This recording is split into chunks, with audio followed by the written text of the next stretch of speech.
nous parle d'un homme qui était paralytique. La Bible dit que cet homme était paralytique, c'est-à-dire qu'il était paralysé. Il était malade. Il ne pouvait rien. Il ne pouvait pas arriver là où était Jésus à cause de sa condition. Jésus était dans une maison à Capernaum en train de prêcher la parole, mais il y avait une grande foule. Cette grande foule était aussi pour cet homme une barrière qui l'empêchait à ne pas voir Jésus.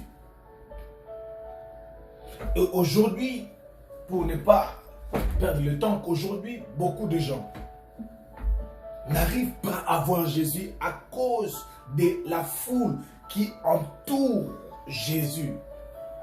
Jésus est encerclé par la foule.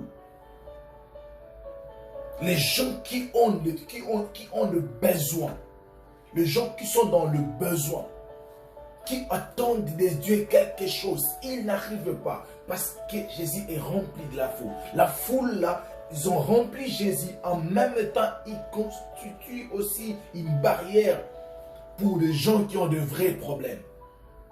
Aujourd'hui, entre parenthèses, les gens, nous qui prions, nous qui allons à l'église, nous qui encerclons, soi-disant, Jésus, c'est bien d'être tout autour de Jésus.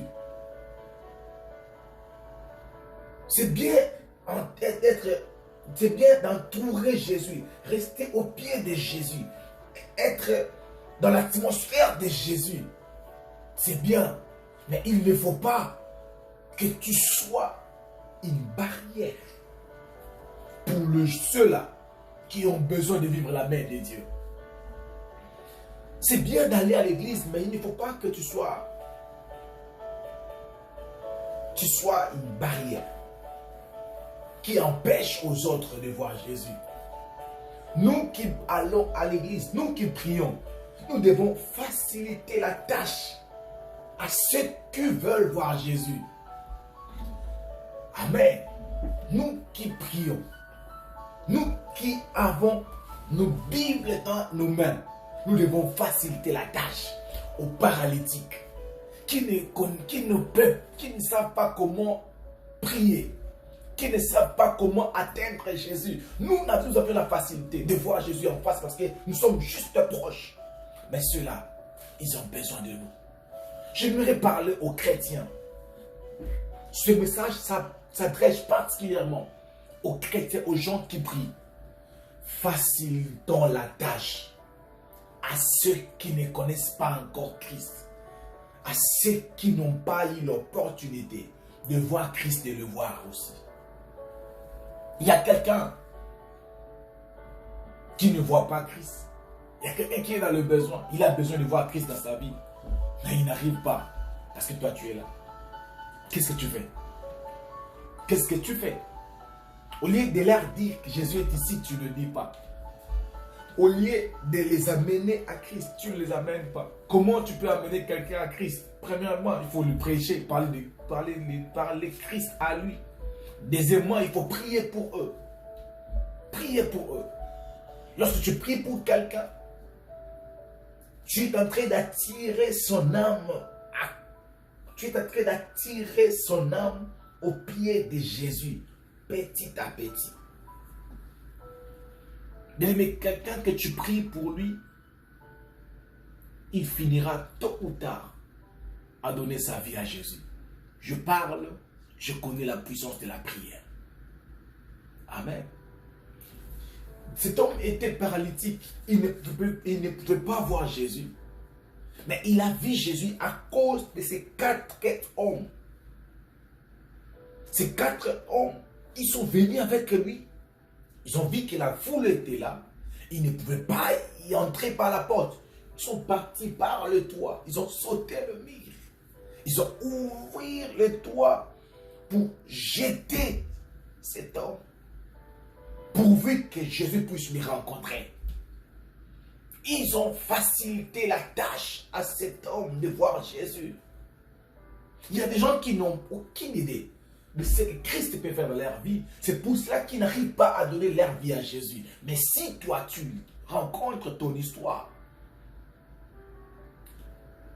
donc, ceux-là, dans la vie de ceux-là qui n'ont pas vu Jésus, ils vont donner leur vie à Jésus. Si tu peux leur dire comment est-ce que tu étais malade et tu es guéri, ils peuvent donner leur vie à Jésus. Si tu peux leur dire comment est-ce que tu vivais des mauvais rêves, mais aujourd'hui tu es délivré. Aujourd'hui Christ t'a guéri. Si tu peux le faire, je vous assure mon frère, ma soeur, tu sauveras un plus grand nombre. Si tu peux prendre ton temps, 10 minutes, 5 minutes, à prier pour ceux-là qui sont dans les hôpitaux, qui meurent, priez pour eux. Bien aimé, je sais la puissance de la prière. Ils seront guéris miraculeusement. Si tu peux prendre ton temps de prier pour ton frère, ta soeur, le membre de ta famille qui ne prie pas, bien aimé, je vous assure, ils recevront leur guérison. Ils recevront leur délivrance. La prière est une arme efficace pour ceux-là qui ne savent pas prier, à vivre leur délivrance. Jésus, dans la parole de Dieu, il n'a pas simplement guéri ceux-là qui priaient. Il a guéri ceux-là qui ne priaient pas à cause de quelques des autres personnes. Même la résurrection de Lazare, c'était grâce à ces sœurs qui ont envoyé les gens vers Jésus en disant que venez, notre frère il est malade. Grâce à eux, Lazare est ressuscité. Grâce à ces 4 hommes, cet homme paralytique a reçu sa délivrance, son miracle. Grâce à toi, ton ami peut recevoir sa guérison. Grâce à toi, ta famille peut recevoir sa guérison. Grâce à toi, des gens qui t'écoutent peuvent recevoir leur délivrance. Grâce à toi, ton enfant, ton mari, ta femme peut recevoir sa délivrance, son miracle. Il suffit simplement d'avoir le fardeau, de le supporter, de trouver les voies et moyens. Parce que par la porte, ils ne pouvaient pas, ils n'ont pas croisé les mains. Il y a des gens que tu leur prêches la parole, ils ne veulent pas. Est-ce que tu as prié pour eux? D'autres personnes, ils vont donner leur vie à Jésus, pas parce que tu les as prêchés, mais parce que tu as prié pour eux. D'autres personnes, ils vont donner leur vie à Jésus, pas parce que tu as prié ou tu as prêché, parce que tu les as aidés. D'autres personnes donneront leur vie à Jésus, pas parce que tu as prié, tu as donné, tu as prêché. C'est simplement parce que tu les as